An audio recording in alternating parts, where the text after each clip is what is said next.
Alors ici, je vais voir le tableau d'amortissement qui est fiscalement admis, c'est-à-dire bon, avec des règles fiscales qui sont, je veux dire, admises par... Bon, qui a écrit ça? Faut voir qu'est-ce qui a écrit ça aussi. Voilà, parfois c'est écrit par des organes spécifiques, hein. Voilà, je peux vous le dire. Donc, c'est fiscalement admis par ceux qui l'ont écrit, voilà, qui l'ont écrit. Donc, ici, je vais voir donc ce qui va concerner les immobilisations incorporelles.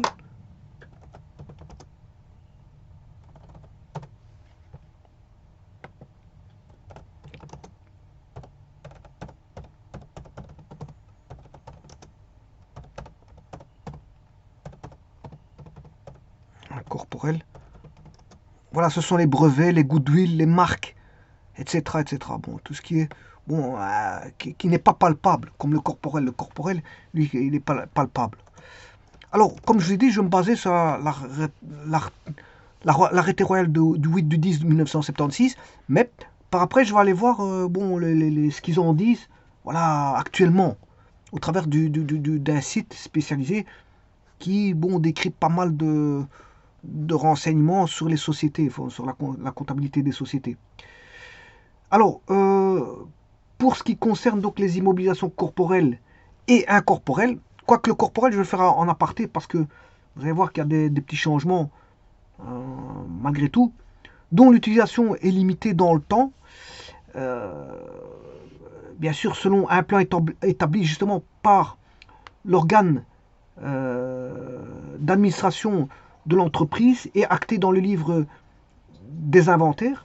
Bon, il est acté dans le livre des inventaires. Euh, bon, il faudrait aller voir l'article 7 de la loi du 17 du 7 1975. Hein. 17 du 7 1975, sur laquelle se repose tout ça.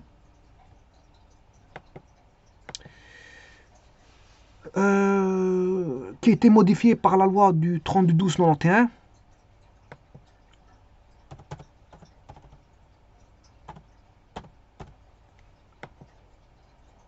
Voilà. Non, non, non, je m'excuse. Je m'excuse. Je ne sais pas s'il a été modifié par... Je sais pas. On va dire ça comme ça. Mais en tout cas, elle a été remodifiée par après. Bon, de toute façon, quand on regarde les modifications, il n'y a pas grand-chose de modifié. Parce qu'il y a des choses qui restent la même chose. Simplement, il y a le numéro d'article qui change. Donc, s'il était 28 à un moment donné, ben, il sera 48 à un autre moment donné. Voilà. Voilà. Par exemple. Et alors, à l'intérieur, il n'y a pas beaucoup de choses qui vont changer. Donc c'est resté statique par rapport au 8 du 10 1976. Parce que le 8 du 10 1976, bon, tout était déjà bien ficelé au niveau des définitions et du cadre légal. Et donc, bon, peut-être que des choses sont apparues par après, ils ont dû faire des modifications voilà, de textes de loi, et donc modifier ce qu'il fallait modifier, parfois par une jurisprudence. On va dire ça comme ça. Et donc, je disais que les règles d'amortissement sont résumées dans les annexes de l'article 7 de la loi du 17 juillet 1975. Donc, vous pouvez aller les consulter, mais par après, il y a des autres lois qui sont sorties. De toute façon, je vais aller les voir dans un petit instant.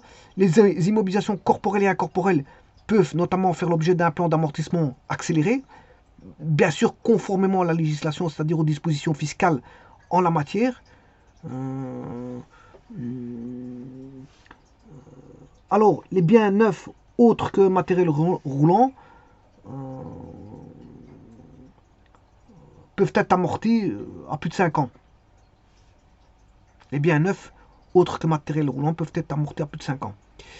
Alors, les immobilisations corporelles et incorporelles font l'objet d'amortissements complémentaires ou exceptionnels lorsque, on va dire, en raison de leur altération ou des modifications des circonstances économiques, voire des circonstances, on va dire, plutôt, non pas économiques, mais plutôt technologiques, ben, la valeur comptable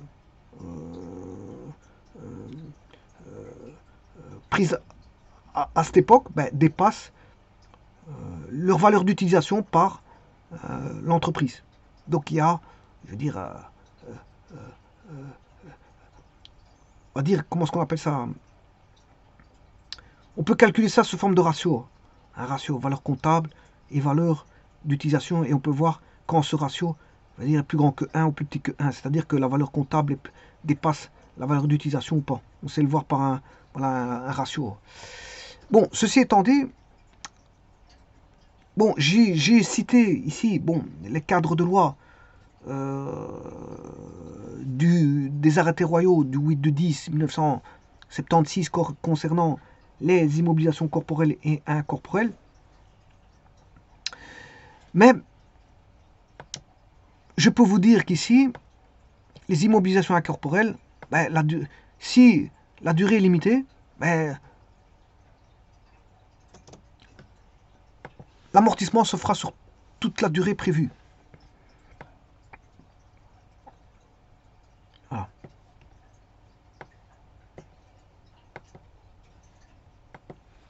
Alors bien sûr, comme je l'ai dit, c'est fiscalement admis, hein, ceci.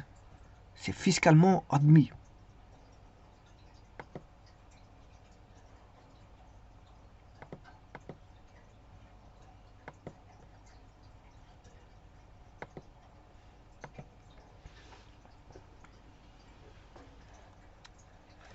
Voilà. Donc les immobilisations, je vais aller voir maintenant sur internet. Voilà, et j'ai retrouvé ceci. Bon, qu'est-ce qu'ils disent? Bon, est-ce que c'est ça? Non.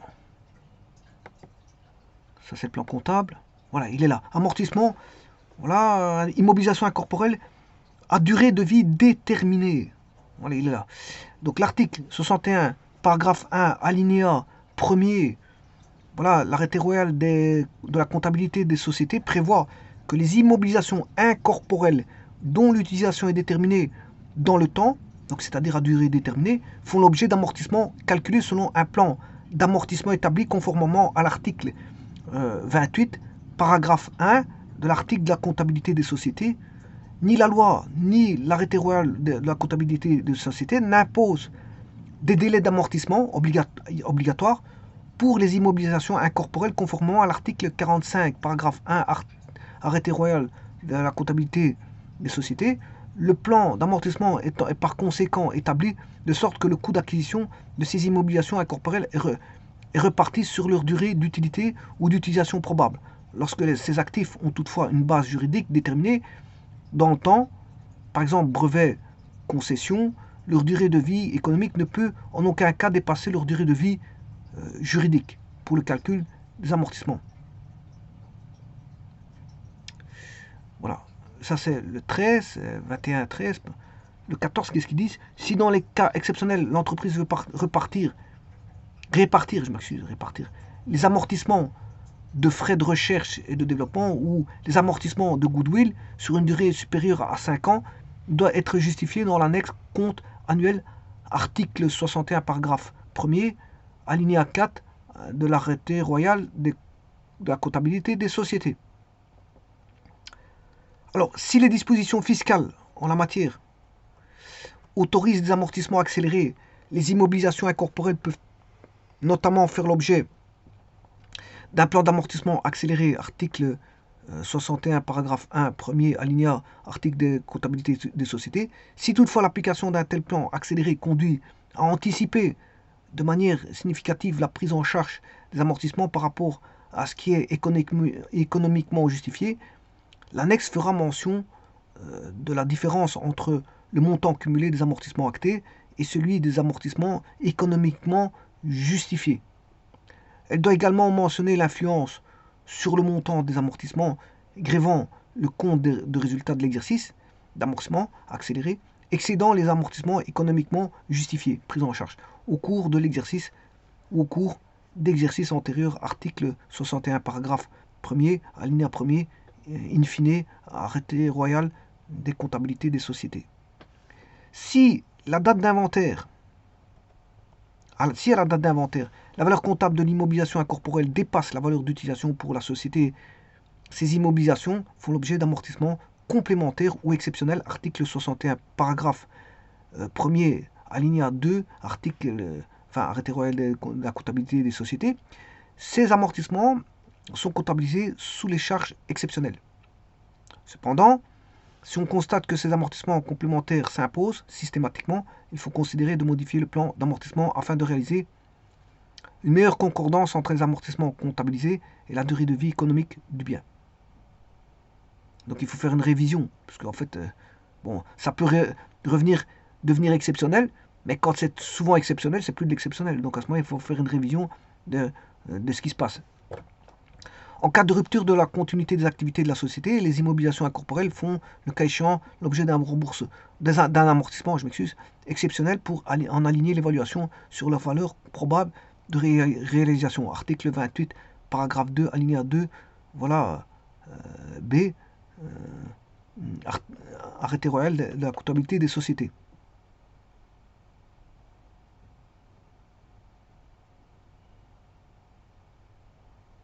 Voilà, il y a tous des cas de figure comme ça. Bon, vous voyez ici le 2.2, il vous explique le cas particulier d'application.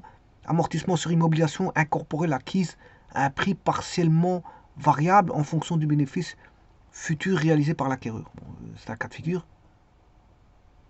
Alors là, il s'explique les immobilisations incorporelles à durée de vie indéterminée. Et puis après, il parle de réévaluation. Bien sûr, c'est les frais de recherche, de développement. Voilà. Et il vous donne des exemples. Hein. Amortissement des frais de recherche et développement. Voilà. Au cours de l'exercice 2000 X0. Voilà. Voilà. X0, on s'en fout. Voilà, c'est pour vous dire que c'est 2000, une année bien précise. Mais dans les années 2000, une entreprise engage des frais de recherche et de développement en concurrence de 91 200 euros. 12 000 euros de services et biens divers, 79 200 de frais de personnel. Ces frais de recherche et de développement sont activés et amortis sur une période de 5 ans, conformément au plan d'amortissement établi par l'entreprise à cet effet. Au moment de la recherche et du développement, année 2000 X0, ben, on va avoir les écritures. 61 services à biens divers, ben, c'est normal parce que service et biens divers, il a 12 000. Voilà. Les employés, c'est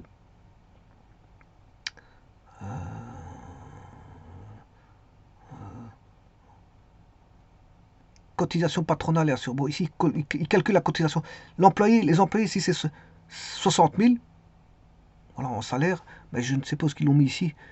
Recherche et frais de déplacement en concurrence de 91 200, 12 000 de services et biens divers, 79 000 euros de frais de personnel. Oui, c'est 79 000 euros de frais de personnel. Donc, là-dedans, il retire les cotisations patronales. Donc, il reste 60 000, c'est ça qu'il y a. Voilà, donc, les employés, c'est 60 000. 19 200 par calcul, voilà, des cotisations. On en déduit les cotisations patronales d'assurance sociale.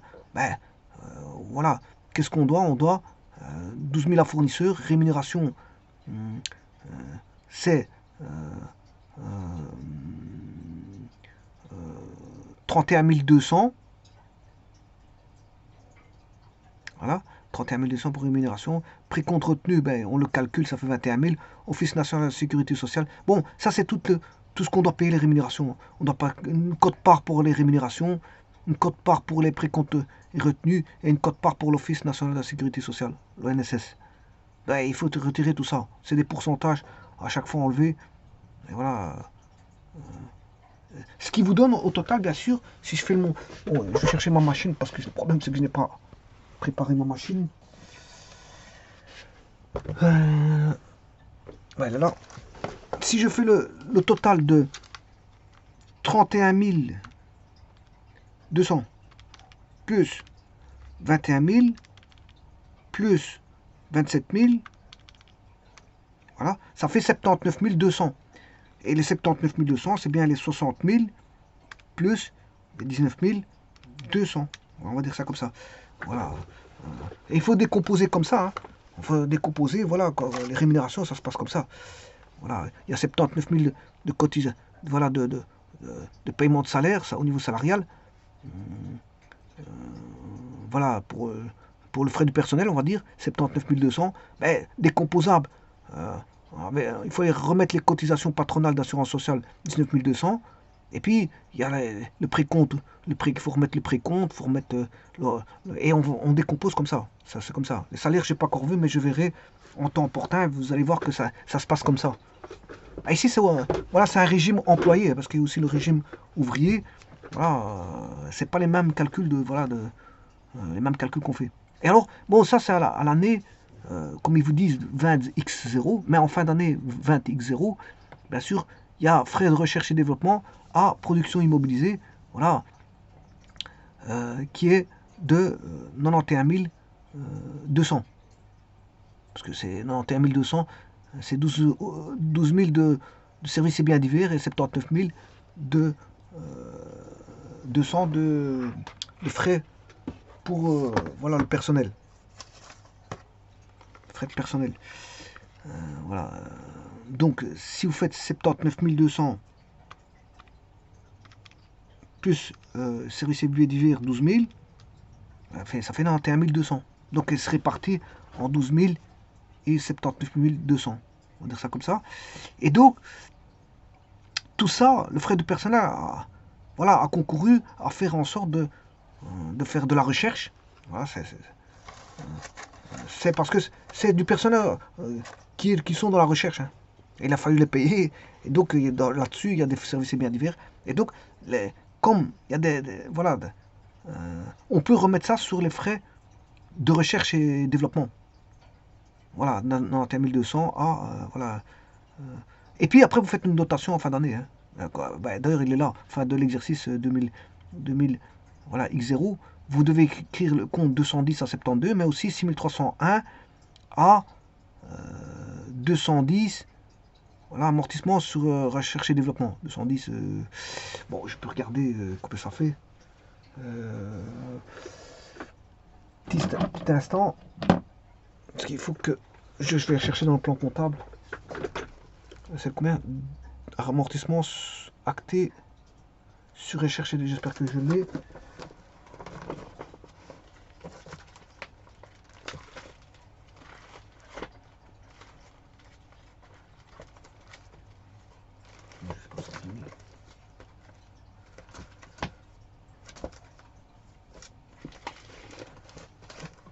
Petit instant, le temps que je cherche.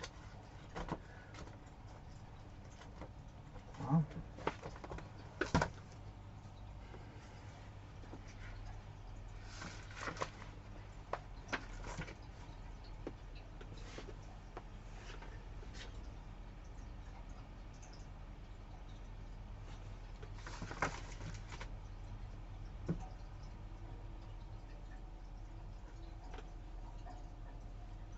Donc c'est bien dans immobilisation incorporelle 21, donc c'est bien ce que je suis. Donc voilà. Bon, je vais quand même les citer, hein, ceux qui sont au-dessus. Bon, j'ai 210 frais de recherche et développement. Donc dans 21, immobilisation incorporelle. 210 frais de recherche et de développement. 2100 frais de recherche et de mise au point. 2108 plus-value actée sur frais de recherche et de mise au point. Voilà, 2109 amortissement sur frais de recherche et de mise au point. Donc ici j'ai bien normalement un 2109. Oui, c'est ça, 2109. 2109, mais je sais pas pourquoi ils ont mis X09. Parce que... Ah oui, il y a peut-être 09, mais il y a peut-être 2119. C'est peut-être soit le 2109 ou le 2119. Ou 2129. Alors 2129, c'est amortissement sur goodwill. 2119, c'est amortissement sur concession, brevet, etc. Et 2109, c'est amortissement sur frais de recherche et de mise au point. Bon, c'est pas tout à fait les mêmes, je veux dire, les mêmes numérotations. Il y a 2100, 2109, 2119, 2000, voilà. Et ça, ce sont les amortissements sur différents cas de figure de on va dire de frais incorporels et qui ici est de la recherche, c'est la recherche et développement. Alors ici, il vous montre qu'après, au moment de la recherche et du développement, il faut réécrire, voilà, la dotation, hein. Dotation aux amortissements sur immobilisation incorporelle. À l'année de... Ici, ils mettent les années. Hein. Vous pouvez mettre les années, comme ça, vous savez voilà en quoi ça consiste. On peut mettre des informations sur les à côté dans les livres comptables. Pour pouvoir, voilà. Et alors ici, il y a un autre exemple. Hein. Bon, voilà. Voilà. Donc, il y a quelques exemples qui sont expliqués. Je veux dire... alors, je vais bien faire le deuxième. Le deuxième, c'est... En 2000X1, l'entreprise poursuit ses recherches et développement et si elle engage des frais d'afférence pour un montant de 160 000, voilà, 30 000 euros de livraison à l'entreprise, 105 000 euros de frais de personnel, 25 000 euros de services et biens divers. L'entreprise décide à nouveau d'amortir ses frais de recherche et de développement sur la période de 5 ans. Donc on a dit que c'est 160 000. Ben, déjà, à la fin de l'année, les frais seront de frais de recherche et développement de 110 à production immobilisée. Voilà, c'est la totalité, 160 000. Voilà, dotation, on va faire passer. Oui, auparavant, la dotation, elle était de 18 240. Voilà, 18 240. Elle était calculée, voilà. Je vais calculer. 91 200.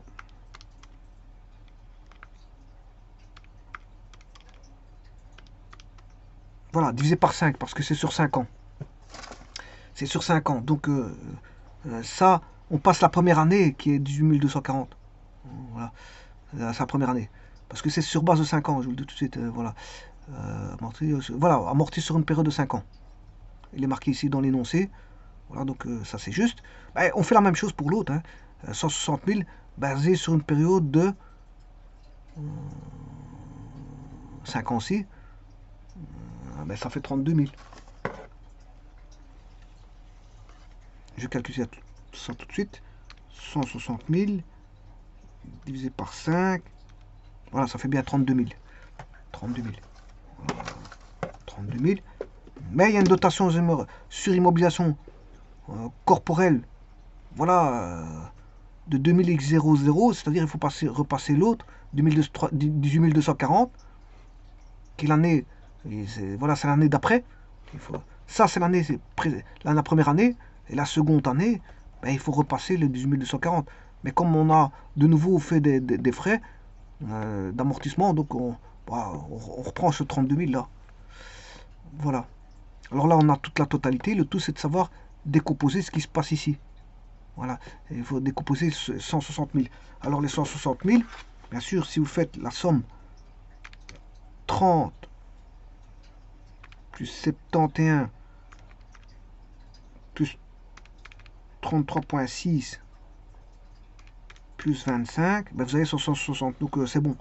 Voilà, mais là, à ce moment-là, 30 000, c'est fourniture à l'entreprise. Les employés, c'est 71 000. Alors, bien sûr, l'entreprise poursuit ses recherches de développement et engage des frais y afférents pour un montant de 160 000, 30 000 euros de livraison de livraison à l'entreprise. Donc, fourniture à l'entreprise, c'est 30 000. Hein. Voilà. Et le restant, voilà.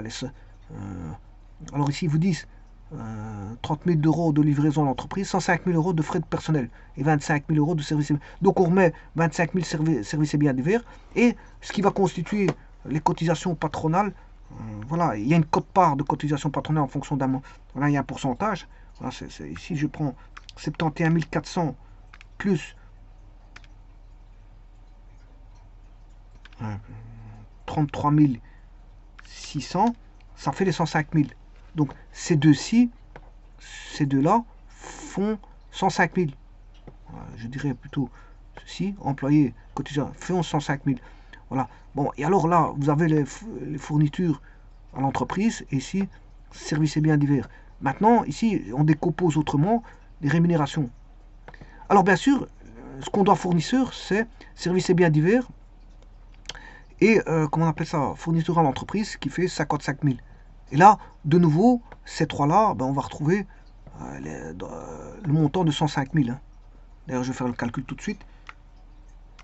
37 128 plus 24 990 plus 42 882, Voilà, ça fait bien 105 000, ce qui est normal. Hein. Voilà, parce que si on n'avait pas 105 000, c'est qu'il y avait une erreur là-dessus. Et donc, ouais, là, on a décortiqué par rapport à un compte qui est cotisation patronale d'assurance sociale. On s'est retrouvé les cotisations patronales d'assurance sociale, voilà, tiré du montant de voilà, des 105 000 euros. J'ai ces cotisations patronales dans un compte. J'ai ce qui concerne tout ce qui est rémunération. Voilà, voilà, rémunération. On a les montants, 37 000 qui ont été payés. Bon, c'est pas beaucoup, c'est bizarre ça. Bon, de toute façon, le but, c'est pas de discuter là-dessus. 37 000 pour en rémunération, c'est pas beaucoup. Ça veut dire qu'il n'y a qu'une seule personne, à mon avis. Et encore, 37 000 pour un chercheur, c'est pas beaucoup. Ouais, parce que c'est voilà, annuel, c'est un truc d'un. Il n'y a qu'un chercheur, à mon avis. Bon, rechercher développement, il n'y a qu'un chercheur, c'est un peu étrange. Mais enfin, bref. On va dire qu'il n'y a qu'un chercheur ici. Bon, les cas, il est bizarre. Ils ont mis qu'un chercheur. Enfin, bref. Donc, par rapport à ce chercheur qui est dans l'entreprise, qui recherche, qui fait de la recherche et du développement, ouais, ce chercheur qui a touché une rémunération de 37 128, voilà, on lui a retenu un précompte de 29 990 et bien sûr l'ONSS est de 42 882. Alors il y a des codes-parts qui se calculent en fonction de... Voilà, il y a des tableaux pour pouvoir calculer voilà, l'ONSS, etc. en fonction des cas de figure. Ça, c'est ce qu'on appelle la législation sociale. C'est de la législation sociale. C'est la législation sociale.